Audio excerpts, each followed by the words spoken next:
ሁላችሁንም በጌታችን በኢየሱስ ክርስቶስ ስም ሰላም እላችኋለሁ። እንደምን አላችሁ? እግዚአብሔር ይመስገን። እንግዲህ ስለ ዳግም ምጽአት ስንማር ቆየት ብለናል። ከዛው በመቀጠል እንግዲህ ባለፈው ሳምንት የመከራው ዘመን በሚል ክፍል 1ን ተመልክተን ነበረ። ዛሬ ደግሞ ከዛው በመቀጠል የመከራው ዘመን ክፍል 2ን እንመለከታለን ማለት ነው። እግዚአብሔር እንዲያስተምረን እንጸልይ። ሁሉን የምትችል የዘላለም አምላክ እግዚአብሔር በዚህ ሰዓት ደግሞ ጌታ ሆይ አንደበትን ክፈትን ይሞላዋል ተብሎ እንደተጻፈ አንደበቴን ስከፍት በቃልህ ሙላኝ። በየቤታቸው ቁጭ ብሎ እግዚአብሔር ሆይ የሚሰሙትን ሰዎች ደግሞ ባርክ። የመንፈስ ቅዱስ እሳትና ኃይል በእነርሱ ላይ ይለፍ። ልጆቻቸውንም ሁሉ ባርክ። በጌታ በኢየሱስ ስም አሜን። ባለፈው ሳምንት እንግዲህ ታስታውሳላችሁ የሰባቱ ዓመት የመከራ ዘመን ክፍል 1 በሚል ርዕስ ሰፋ አድርገን ተመልክተናል። ዛሬ እንግዲህ ከዚያው በመቀጠል ሰምራይዝድ እያደረግን ነው የምንመለከተው። ክፍል 2 እናያለን። ምክንያቱም ሁሉንም እንዳለ ክፍል እያነበብን እንሄድ ቢባል ጊዜ ስለሚፈጅ ሰምራይዝድ እያደረግነው እንመለከታለን ማለት ነው። እንግዲህ የራእይ መጽሐፍን በምናነብበት ጊዜ ቤተክርስቲያን ዮሐንስ ራእይ ምዕራፍ 4 ላይ ትነጠቃለች። የመከራው ዘመን የሚጀምረው የዮሐንስ ራእይ ምዕራፍ 6 ሲሆን የሚያልቀው ደግሞ የዮሐንስ ራእይ ምዕራፍ 18 ላይ ነው። ይሄ የመከራው ዘመን በሁለት ነው የሚከፈለው። አንደኛው የመጀመሪያው 3 ዓመት ተኩል ሲሆን ሁለተኛው ደግሞ ታላቁ የመከራ ዘመን በመባል የሚታወቀው የመጨረሻው 3 ዓመት ተኩል ነው ማለት ነው። እንግዲህ በሁለት ነው የሚከፈለው ማለት ነው። the great tribulation የሚለው የመጨረሻው 3 ዓመት ተኩል ነው። የመጀመሪያው 3 ዓመት ተኩል የመከራ ዘመን ነው። ከሰባቱ ዓመት የመከራ ዘመን ውስጥ ግማሹ ነው። ግን የመጨረሻው 3 ዓመት ተኩል ግን ታላቁ የመከራ ዘመን ወይንም ደግሞ the great tribulation period በመባል ይታወቃል ማለት ነው። ከዚህ በፊት ሆኖ በማያውቅ ሁኔታ የእግዚአብሔር ታላቁ ቁጣ በቃ በማይታዘዙ ልጆች ላይ እግዚአብሔር ለዘመናት በትዕግስት ይዞት የቆየው የመጨረሻው ታላቁ የእግዚአብሔር ቁጣ የሚሆነው በመጨረሻው 3 ዓመት ተኩል ላይ ነው ማለት ነው። ምክንያቱም እንደዚያ የሚሆንበት ምክንያት አንደኛው ሐሰተኛው ክርስቶስ ዓለምን ሁሉ ለመግዛት ስልጣን ላይ የሚቀመጥበት ጊዜ ነው። ያ የመጨረሻው 3 ዓመት ተኩል። እንደገና ደግሞ የአውሬውን ምልክት ሰዎች በግንባራቸው ወይንም ደግሞ በቀኝ እጃቸው ላይ የሚቀበሉበት ጊዜ ነው። በጣም ጥቂቶች የሆኑ በዛ ሁሉ መከራ ውስጥ በማለፍ የጸኑ የአውሬውን ምልክት ለመቀበል ፈቃደኛ የማይሆኑ ሰዎች አሉ። በእነሱ ላይ የእግዚአብሔር ማህተም እንደሚታተም የእግዚአብሔር ቃል ይናገራል። የሚሆነው ቁጣ የሚሆነው መዓት እነሱን አይነካቸውም። ነገር ግን በመጨረሻው 3 ዓመት ተኩል ላይ ሐሰተኛው ክርስቶስ ስልጣን ላይ ስለሚቀመጥ እንደገናም ደግሞ ሰዎች በግንባራቸውና በቀኝ እጃቸው ላይ የአውሬውን ምልክት 666 የሚለውን የአውሬውን ምልክት ስለሚቀበሉ አንድ ሰው ደግሞ የአውሬውን ምልክት ከተቀበለ ወንድ ወይ ሴት ለዘላለም የጠፋ ነው። የእግዚአብሔር ምሕረት በዚያ ሰው ላይ በፍጹም አይሆንም። ከዚያ በኋላ ነው እንግዲህ የእግዚአብሔር የመጨረሻው ቁጣ በመጨረሻው 3 ዓመት ተኩል ላይ የሚሆነው ወይንም ደግሞ የሚከሰተው ማለት ነው። እና ከራእይ ምዕራፍ 6 እስከ ራእይ ምዕራፍ 11 መጨረሻ ላይ የመጀመሪያው 3 ዓመት ተኩል ነው። አስተውሉ።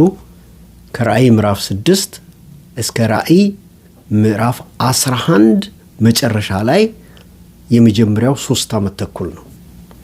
ወይንም የሰባቱ ዓመት የመከራ ዘመን ግማሽ ከራእይ ምዕራፍ 6 እስከ ራእይ ምዕራፍ 11 መጨረሻ ማለት ነው።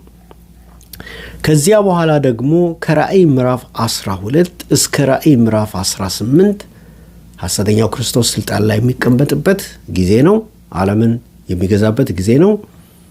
እንደዚሁም ደግሞ የማይታዘዙ ሰዎች የሐሰተኛውን ክርስቶስ የአውሬውን ምልክት በግንባራቸው ወይንም በቀኝ እጃቸው ላይ የሚቀበሉበት ጊዜ ነው ማለት ነው። ከራእይ ምዕራፍ 12 እስከ ራእይ ምዕራፍ 18 እና በዚህ ጊዜ ውስጥ ነው በቃ ታላቁ የእግዚአብሔር ቁጣ የሚወርደው።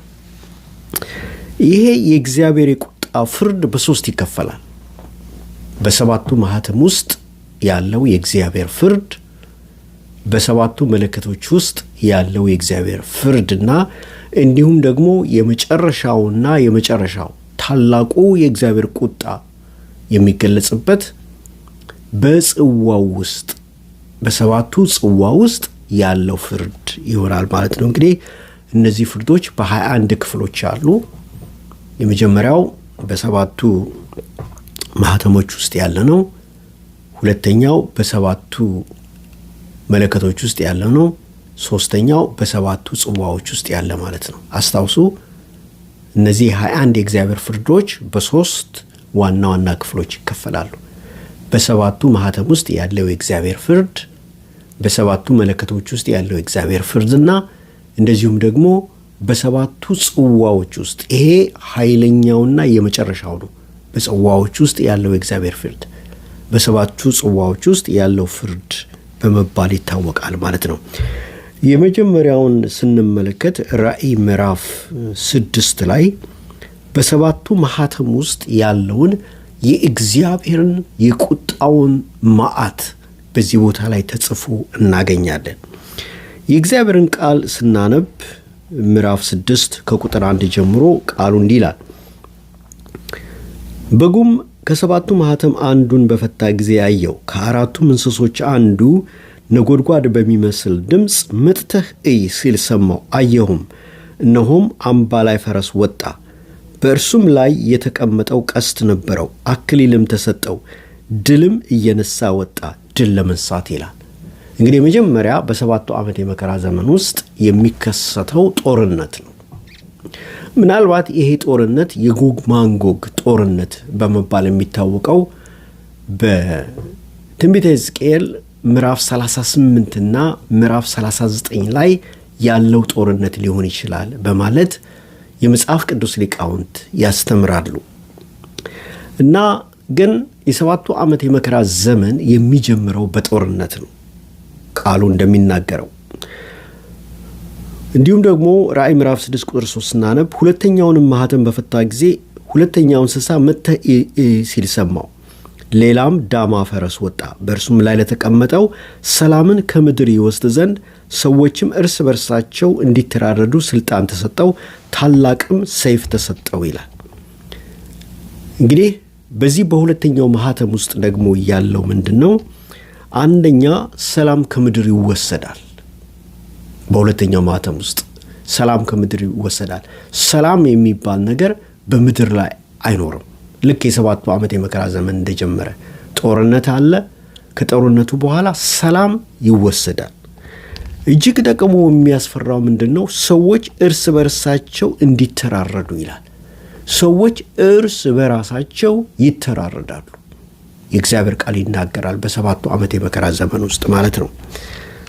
ራእይ ምዕራፍ 6 ቁጥር 5 የእግዚአብሔር ቃል ስናነብ ሶስተኛውንም ማህተም በፈታ ጊዜ ሶስተኛው እንስሳ መጥተህ ሲል ሰማው። እነሆም ጉራቻ ፈረስ ወጣ፣ በእርሱም ላይ የተቀመጠው በእጁ ሚዛን ያዘ። በአራቱም እንስሶች መካከል ድምፅ 1 እርቦ ስንዴ በዲናር 3 እርቦ ገምስ በዲናር ዘይትና ወይንንም አትጉዳ ሲል ሰማው። ጥቂት ጊዜ ትንሽ እረፍት አለ ማለት ነው። ሶስተኛው ማህተም ሲፈታ ቁጥር 7 ላይ አራተኛውንም ማህተም በፈታ ጊዜ የአራተኛው እንስሳ ድምፅ መጥተህ ሲል ሰማው። አየሁም፣ እነሆም ሐመር ፈረስ ወጣ፣ በእርሱም ላይ የተቀመጠው ስሙ ሞት ነበረ። ሲኦልም ተከተለው፣ በሰይፍና በራብም በሞትም። አያችሁ፣ አንድ ሰይፍ አለ ማለት ጦርነት፣ አራተኛው ማህተም ሲፈታ። ሁለተኛው ደግሞ ምድር ላይ ታላቅ ፋሚን ወይንም ደግሞ ረሃብ ይሆናል። እንደገናም ይሄ አራተኛው ማህተም ውስጥ ሌላ ደግሞ ያለው ምንድነው? በሞትም በምድርም አራዊት ይገድሉ ዘንድ ከምድር በአራተኛው እጅ ላይ ስልጣን ተሰጣቸው። 1/4 የሚሆነውን የምድርን ክፍል አንደኛ ሰይፍ ወይንም እርስ በርስ መጨራረስ ወይንም ጦርነት፣ ሁለተኛ ደግሞ ታላቅ ረሃብ፣ በሚቀጥለው ደግሞ በዚሁ በ4ኛው ማህተም ውስጥ ምንድነው የዱር አራዊት ከጫካ በመውጣት ሰዎችን ይገድላሉ፣ ሰዎችን ያጠቃሉ። አሁን በዚህ በሰላሙ ጊዜ የጌታ መንፈስ በምድር ላይ ስላለ የዱር አራዊቶች ቦታ አላቸው፣ እግዚአብሔር ወሰነላቸው፣ እዛ ውስጥ ነው የሚኖሩት። በዚህ በ7ቱ ዓመት የመከራ ዘመን ግን 4ኛው ማህተም በሚፈታበት ጊዜ የዱር አራዊቶች ጫካቸውን ትተው ወደ ከተማ በመውጣት ሰዎችን ይገድላሉ ይላል የእግዚአብሔር ቃል። 4ኛው ማህተም በተፈታ ጊዜ ቁጥር 9 5ኛውንም ማህተም በፈታ ጊዜ ስለ እግዚአብሔር ቃልና ስለ ጠበቁት ምስክር የታረዱትን የሰዎችን ነፍሳት ከመሰዊያ በታች አየው። በዚህ በመከራው ዘመን ውስጥ ወንጌል ይሰበካል። ወንጌል የሚሰብኩት ደግሞ ባለፈው ሳምንት ተምረናል፣ ንጥቀት ያመለጣቸው የእግዚአብሔር ልጆች ናቸው። እነዚህ ሰዎች ወገባቸውን ታጥቀው ወንጌል ይሰብካሉ። ንጥቀት እንደሆነ እነሱ ንጥቀት እንዳመለጣቸው ያውቃሉ። ስለዚህ ወገባቸውን ታጥቀው እግዚአብሔርም አብሯቸው ይሆናል፣ በታላቅ ኃይል ወንጌልን ይሰብካሉ እና ወንጌልን በሚሰብኩበት ሰዓት ይያዛሉ፣ ይገደላሉ። አሁን ቤተክርስቲያን በምድር ላይ ያለች በየትኛውም የምድር አካባቢ በአብዛኛው ማለት ነው ቤተክርስቲያን ወንጌልን ትሰብካለች። ካለምንም ስደት ያለባቸው ቦታዎች አሉ፣ ግን በአብዛኛው ወንጌል ይሰበካል። በዚያን ጊዜ ግን ቤተክርስቲያን ተከፍቶ አይደለም እውነተኛው ወንጌል የሚሰበከው አይደለም። ሰዎች በየቦታው በየቤቱ ይሄዱ ላገኙት ሰዎች ሁሉ ወንጌልን ይሰብካሉ። ሰዎች ይጠቁሙባቸዋል። እነዛ ሰዎች ደግሞ ይያዙና ይገደላሉ። ስለዛ ነው የሚናገረው። በታላቅ ድምጽም እየጮሁ ቅዱስና እውነተኛ ጌታ ሆይ እስከ መቼ ድረስ አትፈርድም? ደማችንስ በምድር በሚኖሩት ላይ እስከ መቼ አትበቀልም አሉ። ለእያንዳንዳቸውም ነጭ ልብስ ተሰጣቸው። እንደነሱም ደግሞ ይገደሉ ዘንድ ያላቸው የባሪያዎች ባልንጀራዎቻቸውና የወንድሞቻቸው ቁጥር እስኪፈጸም ድረስ ገና ጥቂት ዘመን እንዲያርፉ ተባለላቸውና 5ኛው ማህተም ሲፈታ የጸኑ የእግዚአብሔር ልጆች ንጥቀት ያመለጣቸው ግን ወንጌልን እየሰበኩ ሰዎችን ወደ እግዚአብሔር ለማምጣት ይሞክራሉ። በዚያ ጊዜ ውስጥ ይያዙና ይገደላሉ ማለት ነው። 6ኛው ማህተም በፈታ ጊዜ አየው፣ ታላቅም የምድር መናወጥ ሆነ። ፀሐይም እንደ ማቅ ጠጉር ጥቁር ሆነ፣ ጨረቃም በሞላው እንደ ደም ሆነ። አሁን ይሄ 6ኛው ማህተም በሚፈታበት ጊዜ ታላቅ የምድር መናወጥ በምድር ዙሪያ ሁሉ ይሆናል። አሁን ነው ማክሲመም የምድር መናወጥ በአንዳንድ ቦታዎች ተመዝግቦ የሚገኙት 7.8 ማግኒቲዩድ ነው። ግን በዚያ በ7ቱ ዓመት የመከራ ዘመን ውስጥ ከዚያ እስከ ዛሬ ድረስ አይተን ከምናውቀው የማግኒቲዩድ መጠን እጅግ ከፍ ባለ ሁኔታ በመላው ዓለም የምድር መናወጥ ይሆናል። ስለዚህ 6ኛው ማህተም በሚፈታበት ሰዓት በምድር ዙሪያ ሁሉ ኮንሲስተንት የሆነ ተደጋጋሚ የሆነ ታላቅና ኃይለኛ ከፍተኛ ማግኒቲዩድ መጠን ያለው ማለት ነው የምድር መንቀጥቀጥ ይሆናል። እንደገና ደግሞ ፀሐይና ጨረቃ ለአብዛኛው ምድር ብርሃናቸውን አይሰጡም፣ ጨለማ ይሆናል። ጨረቃም ደም ትሆናለች፣ ፀሐይም ደግሞ ለአብዛኛው የምድር ክፍል ብርሃኗን አትሰጥም፣ ጨለማ ይሆናል ማለት ነው። ቀጥሎም በለስም በብርቱም ነፋስ ተናውጣ ቃሪያዋን ፍሬ እንደምትመስል የሰማይ ከዋክብት ወደ ምድር ወደቁ። ይሄ 6ኛው ማህተም ብዙ የሚያስፈሩ የእግዚአብሔር ቁጣና ፍርድ በምድር ላይ የሚወድቅበት ሲሆን በዚህ በ6ኛው ማህተም ውስጥ እንግዲህ ከሚሆኑት ነገሮች አንዱ የሰማይ ከዋክብት ወደ ምድር ይወድቃሉ። የሰማይ ከዋክብት ወደ ምድር ወደቁ፣ ሰማይም እንደ መጽሐፍ ተጠቅልሎ አለፈ፣ ተራራዎችና ደሴቶችም ሁሉ ከስፍራቸው ተወሰዱ። ይህ እንግዲህ እጅግ ከፍተኛ የምድር መንቀጥቀጥ ስለሚሆን የምድር ገጽታ ራሱ ይለወጣል ማለት ነው። ሻለቃዎችም ባለጠጋዎችም ኃይለኛዎችም ባሪያዎችም ጌቶችም ሁሉ በዋሾችና በተራራዎች አለቶች ተሰወሩ። ተራራዎችና አለቶችንም በላያችን ውደቁ፣ በዙፋኑም ከተቀመጠው ፊት ከበጉም ቁጣ ሰውሩን፣ ታላቁ የቁጣው ቀን መጥቷልና ማንስ ሊቆም ይችላል አሏቸው። እና የሰማይ ሰራዊት ይናወጣሉ፣ ከዋክብት ከሰማይ ይወድቃል፣ የምድር መንቀጥቀጥ ይሆናል፣ ፀሐይ ብርሃኗን ታጨልማለች፣ ጨረቃም ደም ትሆናለች፣ አራዊቶችም ይወጣሉ፣ ሰዎችን ያጠቃሉ። እንደዚህ አይነት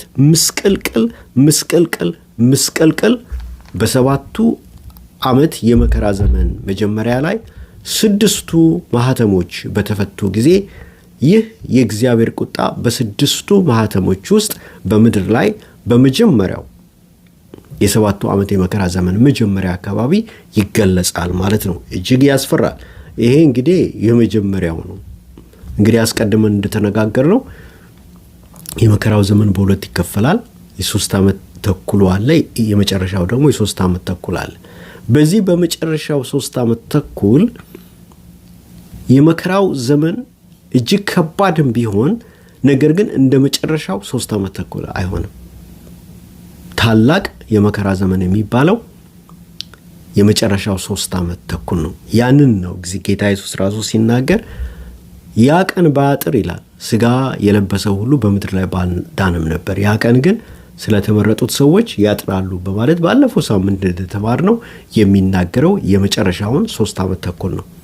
የመጀመሪያው 3 ዓመት ተኩል እጅግ የሚያስፈራም ቢሆንም አሁን እንደተመለከትነው ግን ከመጨረሻው 3 ዓመት ተኩል ጋር ሲነጻጸር ኢምንት ነው።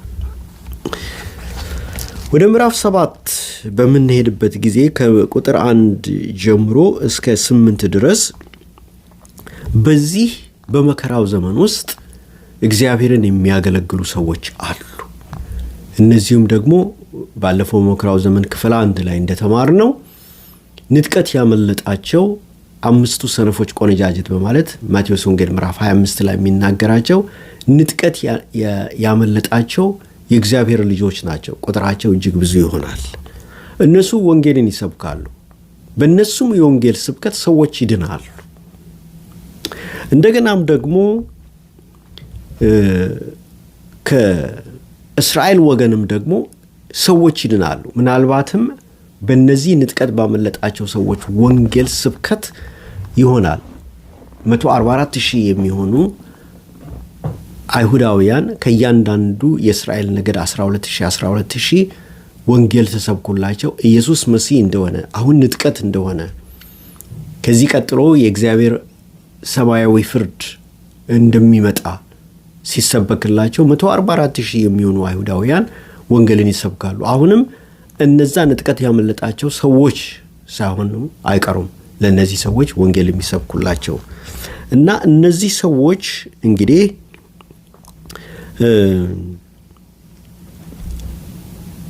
የእግዚአብሔር መላእክት ማህተም በግንባራቸው ላይ እንደሚያደርግላቸው የእግዚአብሔር ቃል ይናገራል። ወደ ራእይ ምዕራፍ 8 በምንሄድበት ጊዜ 7ኛውንም ማህተም በፈታ ጊዜ እኩል ሰዓት የሚያህል ዝምታ በሰማይ ሆነ ይላል። በእግዚአብሔር ፊት የሚቆሙትን 7ቱን መላእክት አየሁ። 7 መለከት ተሰጣቸው። 7ቱ ማህተም ውስጥ ምን አለ? 7ቱ መለከቶች አሉ።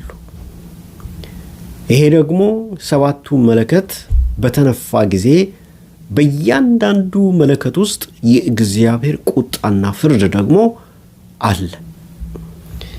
ሌላም መልአክ ወጣና የወርቅ ጥና ይዞ በመሰዊያ አጠገብ ቆመ። በዙፋኑ ፊት ባለው በወርቅ መሰዊያ ላይ ለቅዱሳን ሁሉ ጸሎት እንዲጨምሮ ብዙ ዕጣን ተሰጠው። የዕጣኑም ጢስ ከቅዱሳን ጸሎት ጋር ከመልአኩ እጅ በእግዚአብሔር ፊት ወጣ። መልአኩም ጥናውን ይዞ የመሰዊያውን እሳት ሞላበት፣ ወደ ምድርም ጣለው። ነጎድጓድና ድምፅም መብረቅም መናወጥም ሆነ ይላል። 7ቱ መለከት የያዙ 7ቱ መላእክት ሊነፉ ተዘጋጁ። ፊተኛው መልአክ ነፋ፣ ደምም የተቀላቀለበት በረዶና እሳት ሆነ፣ ወደ ምድርም ተጣለ። የምድርም ሲሶ ተቃጠለ፣ የዛፎች ሲሶ ተቃጠለ፣ የለመለመ ሳር ሁሉ ተቃጠለ ይላል። የመጀመሪያው መለከት ሲነፋ የምድር 1/3 የሚሆነው ይቃጠላል። እጅግ በጣም ያስፈራል። እየጨመረ ነው የሚሄደው። አያችሁ፣ በሰባቱ ማህተም ውስጥ ያሉ የእግዚአብሔር ቁጣዎችን ተመለከትን።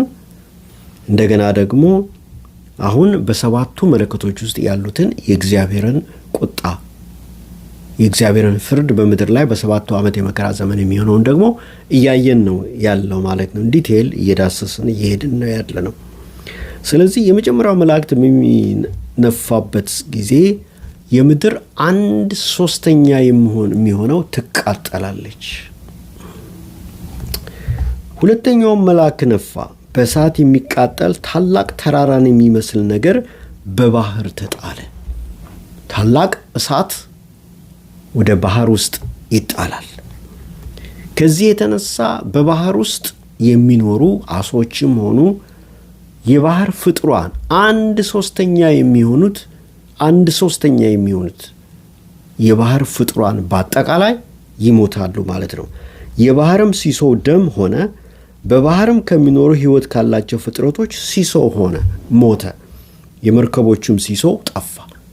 ባህር ውስጥ ያለ ሕይወት ያለው ሕይወት የሌለውም ነገር ሁሉ ይጠፋል። መርከቦች ይጠፋሉ። እንደገና 1/3 የሚሆነው ደግሞ በባህር ውስጥ የሚኖሩ አሶችና አሳ ነባሪዎች፣ ሌሎችም ፍጥረታት ሁሉ ይጠፋሉ ማለት ነው። ሶስተኛው መልአክ ነፋ። እንደ ችቦም የሚቃጠል ታላቅ ኮከብ ከሰማይ ወደቀ። በወንዞችና በውሃ ምንጮች ሲሶ ላይ ወደቀ። የኮከቡም ስም እሬቶ ይባላል። የውሃውም ሲሶ መራራ ሆነ።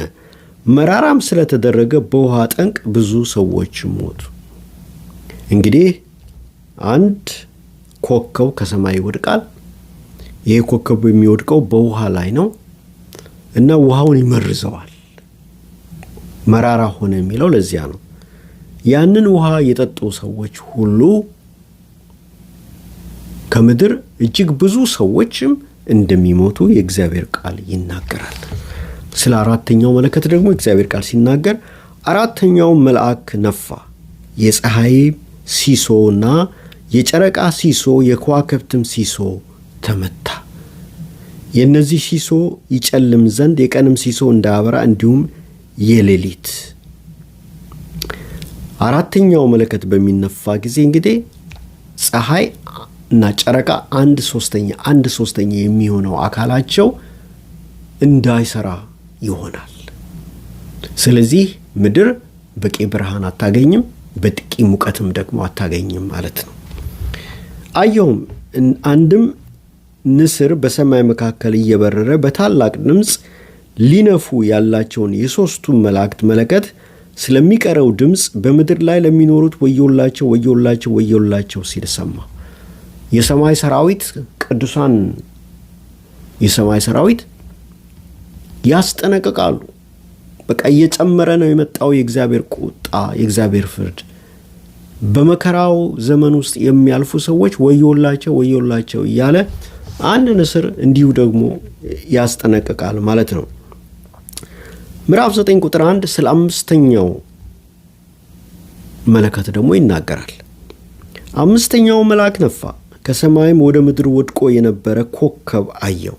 ይሄ እንግዲህ ከሰማይም ወደ ምድር ወድቆ የነበረ ኮከብ አየው የሚለው ከሰማይ ወደ ምድር የወደቀው ኮከብ ራእይ ምዕራፍ 12 ላይ ተጽፎ እንደሚገኘው ያ ክፉ ሉሲፌር ነው።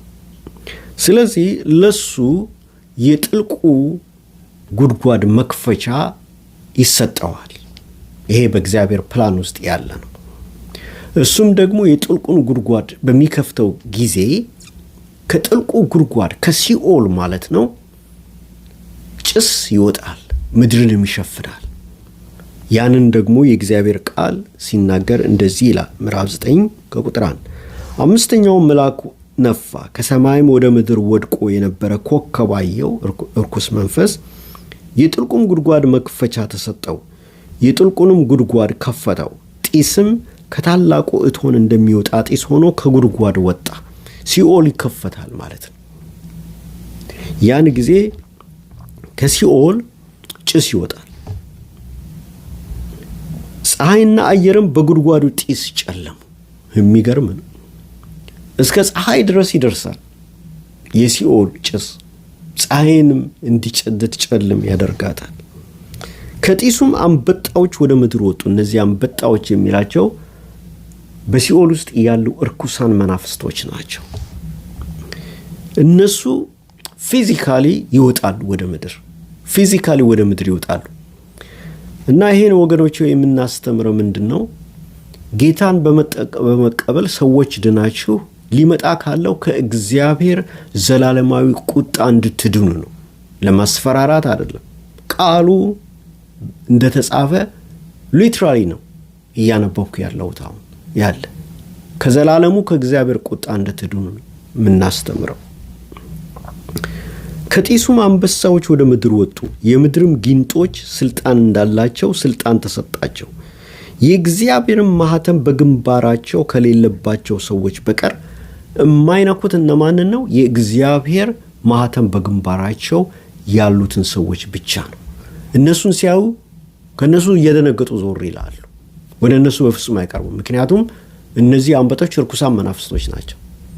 የክርስቶስ ኢየሱስ ስም የተጻፈባቸው የክርስቶስ ኢየሱስ ደም በግንባራቸው ያላቸውን ሲያዩ እየሸሹ ዞር ይላሉ።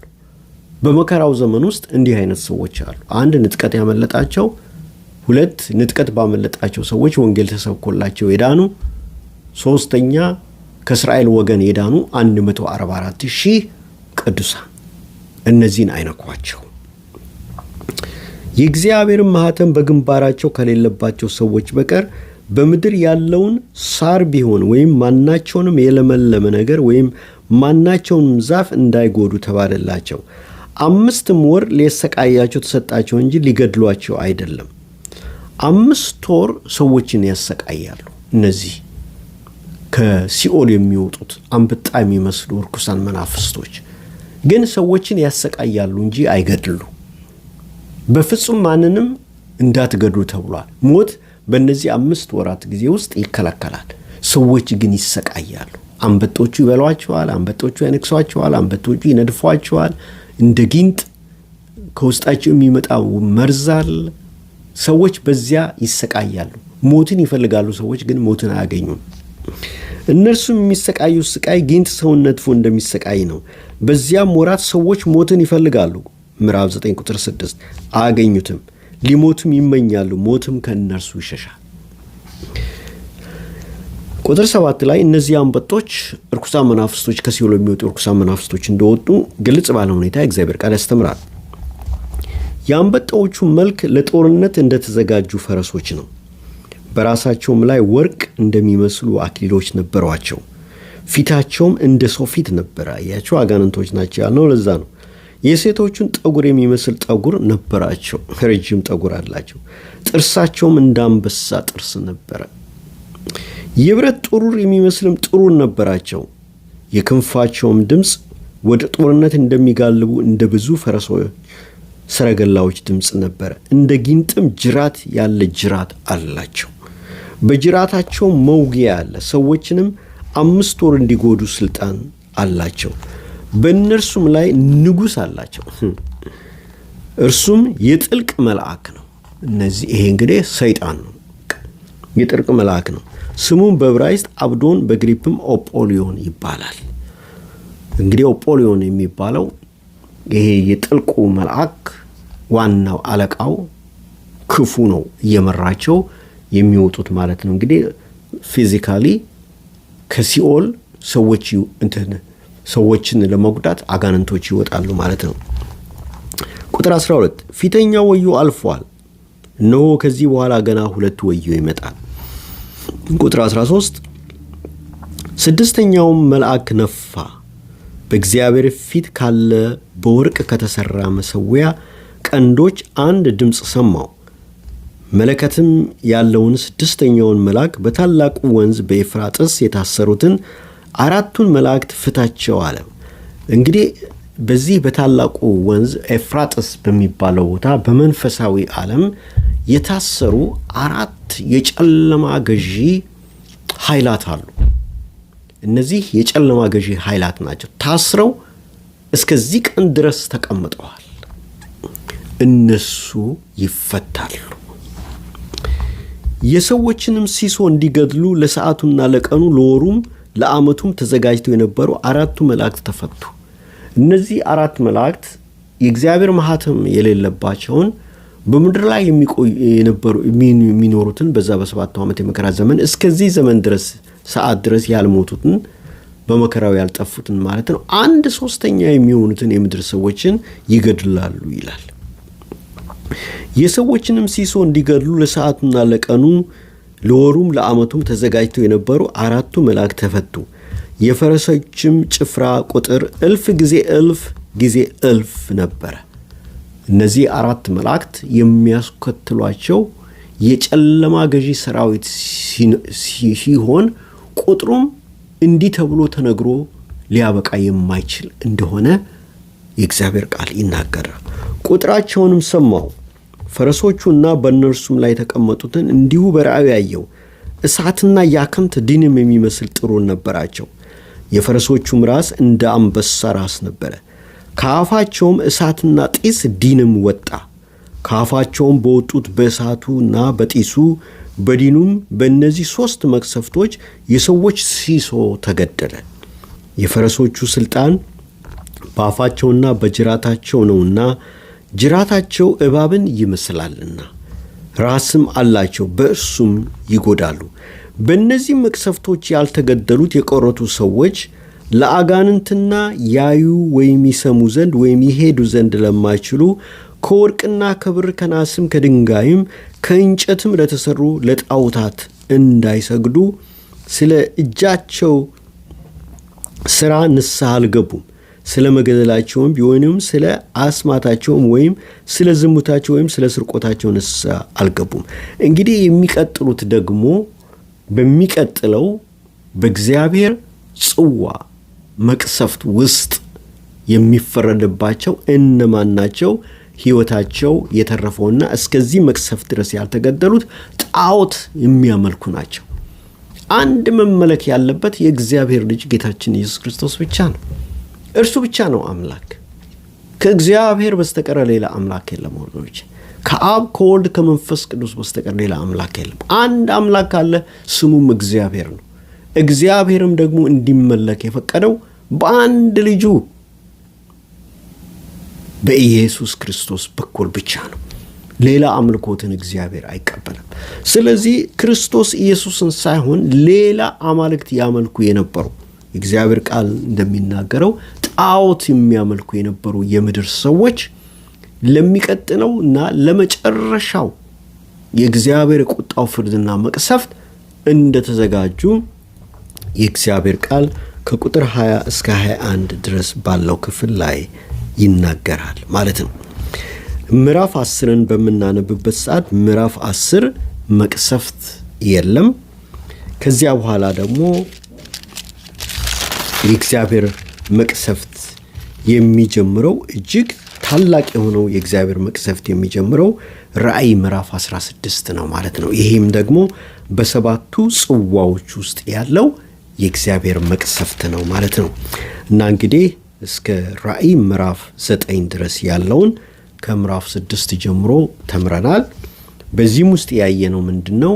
በመጀመሪያው በሰባቱ ማህተም ውስጥ ያለው የእግዚአብሔር ቁጣውን ፍርድ አይተናል።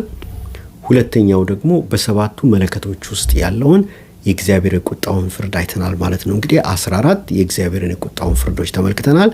የሚቀጥሉት ደግሞ ሰባቱ የእግዚአብሔር የቁጣው ፍርድ የሚገለጽባቸው የእግዚአብሔር ጽዋዎች ናቸው ማለት ነው። እሱ የመጨረሻውና የመጨረሻው ነው። እሱን ደግሞ በሚቀጥለው ሳምንት ውስጥ እንማራለን። ወገኖች ወይ ይህንን ስንማር ቅድም እንደተናገርኩት ለማስጠንቀቅ ነው። እግዚአብሔር አንድያ ልጁን አሳልፎ እስኪሰጥ ድረስ ዓለሙን እንዲሁ ወዷልና በማለት የእግዚአብሔር ቃል በዮሐንስ ወንጌል ምዕራፍ 3 ቁጥር 16 ላይ ይናገራል። በልጁ በሚያምን አይፈረድበትም፣ በማያምን ግን በአንዱ በእግዚአብሔር ልጅ ስም ስላላመነ አሁን ተፈርዶበታል ይላል።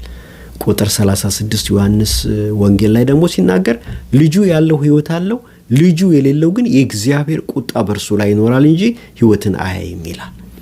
ወገኖች ወይ ሊመጣ ያለ 7 የመከራ ዘመን እንዳለ በማቴዎስ ወንጌል ምዕራፍ 24፣ በሉቃስ ወንጌል ምዕራፍ 21 እንደዚሁም ደግሞ ራእይ መጽሐፍ የዮሐንስ ራእይ መጽሐፍ ከምዕራፍ 6 እስከ ምዕራፍ 18 በ12 ምዕራፎች ላይ ተጽፎ ኢንዲቴል እነዚያ የሚመጡት የእግዚአብሔር ቁጣዎችና ፍርዶች ተጽፈዋል። ይህንንም ደግሞ ማነብላችሁና በሰባቱ ዓመት የመከራ ዘመን ውስጥ የሚሆኑትን የእግዚአብሔርን የቁጣውን ፍርድ የምንማረው ከቃሉም ደግሞ ኢንዲቴል እያነበብን የምንሄድበት ዋናው ምክንያት ሊመጣ ካለው ከእግዚአብሔር ዘላለማዊ ቁጣ እንድትድኑ ነው። ከዚያ ዘላለማዊ ቁጣ መዳን የሚቻለው በአንድ መንገድ ብቻ ነው። ጌታ ኢየሱስ ሲናገር እኔ መንገድ፣ እውነት፣ ሕይወትም ነኝ፣ በእኔ በቀር ወደ አብ የሚመጣ የለም ይላል። አንድ መንገድ አለ ወደ እግዚአብሔር መንግሥት የሚወስድ፣ እርሱም ኢየሱስ ነው። የዮሐንስ መልእክት ምዕራፍ 1 ቁጥር 7 የእግዚአብሔር ቃል ሲናገር የልጁ የኢየሱስ ክርስቶስ ደም ከኃጢአት ሁሉ ያነጻናል ይላል። ከክርስቶስ ኢየሱስ ደም ውጭ የሰዎችን ኃጢአት ሊያነጻ የሚችል ደም የለም።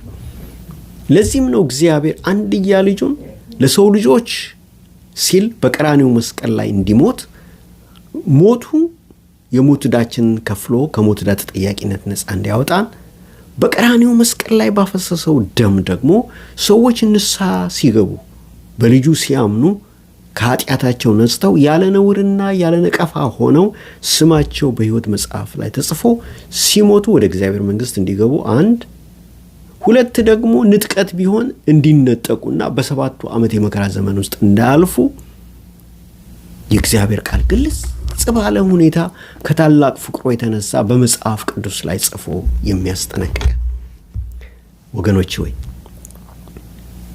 ሁለተኛ ቆሮንቶስ ምዕራፍ 6 ቁጥር 2 የእግዚአብሔር ቃል ሲናገር እነሆ የመዳን ቀን አሁን ነው፣ የመዳን ሰዓት አሁን ነው ይላል። ነገ ያንተ አይደለም፣ ነገ ያንቺ አይደለም። ብዙ ፕላን አለህ በልብህ ውስጥ በአእምሮ ውስጥ። ጥሩ ነው፣ መልካም ነው። እግዚአብሔር ያሰብከውን ሐሳቡን መልካም የሆነውን ሁሉ ያሳካል። ከጠበቅከው በላይም ደግሞ እግዚአብሔር ይባርክ። መፈለግንም ማድረግንም በእናንተ የሚያኖር እርሱ እግዚአብሔር ነው ይላል። አምላኬ እንደ ባለጠግነቱ መጠን የሚያስፈልጋችሁን ሁሉ ይስጣችሁ በማለት እግዚአብሔር በሕያው ቃሉ ላይ ጽፏል። ግን ደግሞ አስቀድማችሁ የእግዚአብሔርን መንግሥት ጽድቁን ፈልጉ፣ ሌላውም ሁሉ ይጨመርላችኋል ይላል ደግሞ ማቴዎስ 6 ላይ። ስለዚህ ዋናው የሚያስፈልገው ነገር ምንድነው? ቅድሚያ ለነፍስህ፣ ቅድሚያ ለዘላለማዊ ሕይወትህ ስጥ። ነገ ያንተ ስላልሆነች፣ ነገ ያንቺ ስላልሆነች ዛሬ ነው የመዳን ቀን አሁን ነው፣ የመዳን ሰዓት አሁን ነው ስለሚል እግዚአብሔር ቃል ዛሬ ጌታ ኢየሱስን እንደ ግል አዳኝ አድርገህ ብትቀበል ዘላለማዊ ዋስትና አለ። ሊመጣ ካለው ታላቁ መከራ ታመልጣለህ፣ በንጥቀት ትነጠቃለህ። ቤተ ክርስቲያን በ7 ዓመት የመከራ ዘመን ውስጥ አትኖር። ቤተ ክርስቲያን የምትነጠቀው ዮሐንስ ራእይ ምዕራፍ 4 ነው። የመከራው ዘመን የሚጀምረው ዮሐንስ ራእይ ምዕራፍ 6 ነው።